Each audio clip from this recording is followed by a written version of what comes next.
ഞാൻ 12 വയസ്സുള്ളപ്പോൾ പൗലോസ് എന്ന് പറയുന്ന ഒരു റിക്ഷാക്കാരൻ ഉപദേശിയുടെ ഒരു ഗാനം കേൾക്കാനിടയായിട്ടുണ്ട്. വളരെ സത്യസന്ധമായിട്ട് പറഞ്ഞാൽ ആ ഗാനത്തിലെ ഒരു വരിയാണ് എൻ്റെ ജീവിതത്തെ നിർണായകമായി സ്വാധീനിച്ചിട്ടുള്ള ഒരു സന്ദേശം. എന്താണ് ആ വരി? എനിക്ക് ഓർമ്മയുള്ള വരി ഇത്രയേ ഉള്ളൂ: കൊയ്ത്ത് കാലത്ത് ഞാൻ സന്തോഷിക്കും. ഇതാണ് ആ വരി, കൊയ്ത്ത് കാലത്ത് ഞാൻ സന്തോഷിക്കും. അപ്പോൾ ഉപദേശി എനിക്ക് അന്ന് മനസ്സിലായ കാര്യം ഇതാണ്: ലോകാവസാനം എന്ന് പറയുന്നത് കൊയ്ത്തുകാലാണ്. ആ കൊയ്ത്ത് കാലത്ത് സന്തോഷിക്കേണ്ട കാലമാണ് എന്നാണ് എനിക്ക് മനസ്സിലായിട്ടുള്ളത്. പക്ഷേ പ്രിയമുള്ളവരെ, ഒരു കഴിഞ്ഞ 2000 കൊല്ലത്തെ ക്രിസ്തുമത ചരിത്രം പരിശോധിച്ച് നോക്കിയാൽ ഈ കൊയ്ത്ത് കാലത്തെക്കുറിച്ച്, ലോകാവസാനത്തെക്കുറിച്ച് വളരെ തെറ്റിദ്ധാരണാജനകമായ പ്രസ്താവനകളും പ്രഖ്യാപനങ്ങളുമാണ് പലരും നടത്തിക്കൊണ്ടിരിക്കുന്നത്.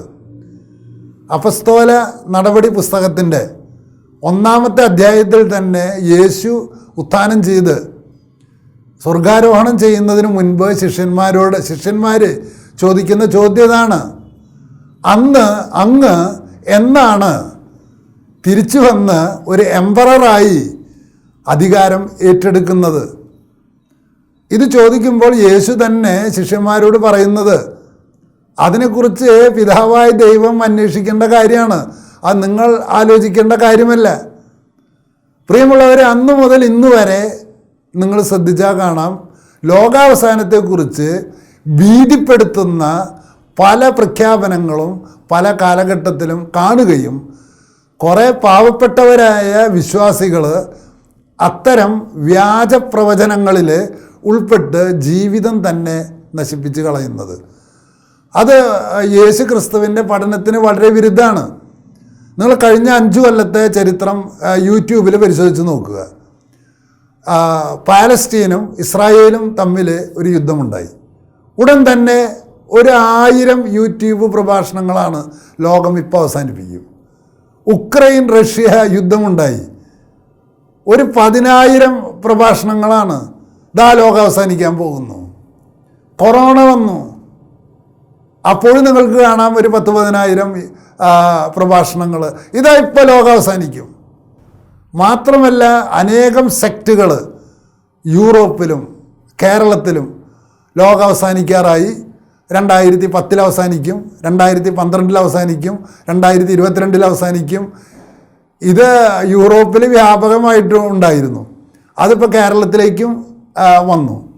പക്ഷേ ഇവർക്ക് പ്രവചനത്തിൻ്റെ തീയതി നീട്ടിക്കൊണ്ടുപോകാന്നല്ലാതെ ഒരിക്കലും ലോകാവസാനം എന്ന് പറയുന്ന ആ സംഭവത്തെക്കുറിച്ച് ഇവർ പറയുന്നതും ബൈബിൾ പറയുന്നതും വളരെ വ്യത്യസ്തമാണ്. ആദ്യം തന്നെ മനസ്സിലാക്കുക, ലോകാവസാനത്തെക്കുറിച്ചുള്ള എന്താണ് ലോകാവസാനം? End of the world. End എന്ന പദത്തിന് നമ്മൾ ഉദ്ദേശിക്കുന്ന പോലെ അവസാനിക്കുക എന്നർത്ഥമല്ല. ഇതെല്ലാം കത്തിയമരും, എല്ലാം ചാമ്പലാകും, കുറേ പേരെ ഒക്കെ നശിച്ചു പോകും. ഫ്രാൻസിസ് മാർപ്പാപ്പ സുവിശേഷത്തിൻ്റെ സന്തോഷം എന്ന് പറയുന്ന തൻ്റെ ലേഖനത്തിൽ പറയുന്നുണ്ട്, സുവിശേഷം കേട്ടതിന് ശേഷം പറഞ്ഞ ആൾക്കും കേട്ട ആൾക്കും ആനന്ദം തോന്നുന്നില്ലെങ്കിൽ അത് സുവിശേഷമേ അല്ല. ശിഷ്യന്മാർ ഓരോ പ്രാവശ്യവും പോയി വന്നിട്ട് തിരിച്ചു പറയും, പരിശുദ്ധാത്മാവിൽ ഞങ്ങൾ ആനന്ദിക്കുന്നു. ഇവിടെ ലോകാവസാനത്തെക്കുറിച്ചുള്ള പ്രഖ്യാപനങ്ങളിലൂടെ മുഴുവൻ മനുഷ്യനെ ഭീതിപ്പെടുത്തുകയും അവരുടെ സമ്പത്ത് തട്ടിയെടുക്കാനുള്ള ചില അവസരമാക്കി അതിനെ മാറ്റുകയും ചെയ്യുന്നതാണ് ലോകാവസാനത്തെക്കുറിച്ചുള്ള എല്ലാ പ്രഖ്യാപിത പ്രവാചകന്മാരും ചെയ്തിട്ടുള്ളത്. നമുക്ക് യേശുവിൻ്റെ വചനത്തിലേക്ക് വരാം. പ്രിയമുള്ളവരെ, എൻഡ് എന്ന് പറഞ്ഞാൽ ലക്ഷ്യമാണെങ്കിൽ അതിനെയാണ് ഈ കൊയ്ത്തുകാലം എന്ന് പറയുന്നത്. ഒരു നാളികേരം കുഴിച്ചിട്ടാൽ എന്തുണ്ടാകും? അത് തെങ്ങായിട്ട് മാറും. അവസാനം അതിൽ നിന്ന് നാളികേരം ഉണ്ടാകും. ഈ നാളികേരം ഉണ്ടാകുമ്പോൾ നമ്മൾ സന്തോഷിക്കുകയാണോ ദുഃഖിക്കുകയാണോ ചെയ്യുക? അതുപോലെ യേശു ദൈവരാജ്യത്തിൻ്റെ വിത്തുകൾ തൻ്റെ ജീവിതകാലത്ത് വിതച്ചത് അത് പൂർണ്ണ ഫലപ്രാപ്തിയിലെത്തി കൊയ്ത്തുകാലം എത്തുമ്പോൾ സന്തോഷിക്കുന്ന കർഷകരുടെ ഒരു കൂട്ടായ്മയാണ് ഈ എൻഡ് ഓഫ് ദ യൂണിവേഴ്സ് എന്ന് വിശുദ്ധ ഗ്രന്ഥത്തിൽ പറയുന്നത്. ആ വിശുദ്ധ ഗ്രന്ഥത്തിൽ ബൈബിളിൽ യേശു കൃത്യമായിട്ട് പറയുന്നുണ്ട്, ഭൂകമ്പങ്ങളുണ്ടാകാം, യുദ്ധമുണ്ടാകാം, പകർച്ചവ്യാധി ഉണ്ടാകാം, അവിടെ യേശു ക്രിസ്തു ഉണ്ട്, ഇവിടെ യേശു ക്രിസ്തു ഉണ്ട് എന്ന് പറയുമ്പോൾ നിങ്ങൾ അവിടേക്കൊന്നും പോകണ്ട. പക്ഷേ അനേകം പാവപ്പെട്ട വിശ്വാസികൾ ഇതിൻ്റെ പിറകെ പോവുകയാണ്. അവർ വഞ്ചിക്കപ്പെടുകയാണ്, അവരുടെ സമ്പത്ത് തട്ടിയെടുക്കുകയാണ്. പ്രിയമുള്ളവരെ, എന്താണ് ലോകാവസാനത്തെക്കുറിച്ചുള്ള യേശുവിൻ്റെ പ്രവചനങ്ങളിലെ പ്രധാനപ്പെട്ട മെസ്സേജ് എന്താണ്? ഈ ക്രൈസ്തവനെ ഇവിടെ ജീവിക്കാൻ വല്ല ദൗത്യമുണ്ടോ? നമ്മൾ എല്ലാ ദിവസവും കാലത്ത് തൊട്ട് ചൊല്ലുന്ന ഒരു പ്രാർത്ഥനയുണ്ട്, സ്വർഗസ്ഥനായ ഞങ്ങളുടെ പിതാവേ. ഈ സ്വർഗസ്ഥനായ ഞങ്ങളുടെ പിതാവേ എന്ന പ്രാർത്ഥനയിൽ ക്രൈസ്തവൻ ഈ ലോകത്ത് ചെയ്യേണ്ട ദൗത്യത്തെക്കുറിച്ച് പറയുന്നുണ്ട്. എന്താണ് ദൗത്യം? സ്വർഗത്തിലെ പോലെ ഭൂമിയിലുമാകണമേ. അപ്പോൾ ഒരു ക്രൈസ്തവൻ്റെ ലക്ഷ്യമെന്ന് പറയുന്നത് ഈ ഭൂമിയെ സ്വർഗമാക്കാനുള്ള ഒരു ആഗ്രഹമാണ് പ്രാർത്ഥനയിൽ പ്രകടിപ്പിക്കേണ്ടത്. അതിനുള്ള കഴിവാണ് ദൈവം നമുക്ക് തന്നിട്ടുള്ള ടാലന്തുകൾ. ആ ടാലന്തുകളാണ് നമ്മൾ ഉപയോഗിച്ചിട്ട് മനുഷ്യവർഗത്തിന് നന്മ ചെയ്തുകൊണ്ടിരിക്കുക. നിങ്ങൾ സദാ ജാഗരൂകരായിരിക്കുവിൻ. എന്തിന് ജാഗരൂകരായിരിക്കണം? രണ്ടാം വരവിനെ നോക്കിയിട്ട്. അത് തന്നെ കള്ളത്തരമാണ്. എന്നെ എൻ്റെ കോളേജിലെ ഒരു ജോലി ഏൽപ്പിച്ചിട്ടുണ്ടെങ്കിൽ, ഞാൻ കള്ളനാണെങ്കിൽ, ഞാൻ ശരിക്കും പഠിപ്പിക്കുന്ന അധ്യാപകനല്ലെങ്കിൽ എപ്പോഴും നോക്കിക്കൊണ്ടിരിക്കും, പ്രിൻസിപ്പൽ വരുന്നുണ്ടോ എന്ന്. ആ പ്രിൻസിപ്പൽ വരുന്നുണ്ടോ എന്ന് നോക്കിയിരിക്കുന്ന ആൾ യഥാർത്ഥത്തിൽ കള്ളനാണ്. അത് യേശു വളരെ കൃത്യമായിട്ട് ലോകത്തിൻ്റെ അവസാനത്തെ ആ ലക്ഷ്യത്തെക്കുറിച്ചുള്ള പ്രവചനങ്ങളിൽ യേശു പറയുന്നുണ്ട്. ഒരു യജമാനൻ തൻ്റെ ജോലിക്കാരെ ജോലി ചെയ്യാൻ ഏൽപ്പിച്ചിരിക്കുന്നു. ആ യജമാനൻ മടങ്ങി വരുമ്പോൾ ജോലി ചെയ്യുന്നതായി കാണപ്പെടുന്ന ഭൃത്യൻ എത്രയോ നല്ലവൻ. അതുകൊണ്ട് യേശു ഏത് സമയത്താണ് തിരികെ വരിക എന്ന് കൃത്യമായിട്ട് ആർക്കും പ്രവചിക്കാൻ സാധ്യമല്ല. മിന്നൽ പിണർ പോലെ യേശുവിൻ്റെ ആഗമനം നമ്മുടെ മുമ്പിൽ പ്രത്യക്ഷപ്പെടും. ആ സമയത്ത് തൻ്റെ കർമ്മങ്ങൾ ചെയ്യാൻ, തൻ്റെ ജോലി, ദൈവം ഏൽപ്പിച്ച ജോലി ചെയ്യാൻ ജാഗരൂകനായിരിക്കുന്ന ഭൃത്യൻ ഭാഗ്യവാൻ. അതുകൊണ്ട് പ്രിയമുള്ളവരെ, ലോകാവസാനത്തെക്കുറിച്ചുള്ള ഇത്തരം തട്ടിപ്പ് പ്രവചനങ്ങളിൽ പെടാതെ നിങ്ങൾ ചെയ്യേണ്ടത് ഈ ലോകത്തെ സ്വർഗമാക്കി തീർക്കാനുള്ള, സ്വർഗസ്ഥനായ എന്ന പ്രാർത്ഥനയെ യാഥാർത്ഥ്യവൽക്കരിക്കാനുള്ള ആ ജോലിയിൽ 24 മണിക്കൂറും നിങ്ങൾ ഉറക്കം വിളച്ച് ജാഗരൂകനാവാനുള്ള ആഹ്വാനമാണ് അന്ത്യകാലത്തെക്കുറിച്ചുള്ള എല്ലാ പ്രവചനങ്ങളിലും യേശു നടത്തുന്നത്.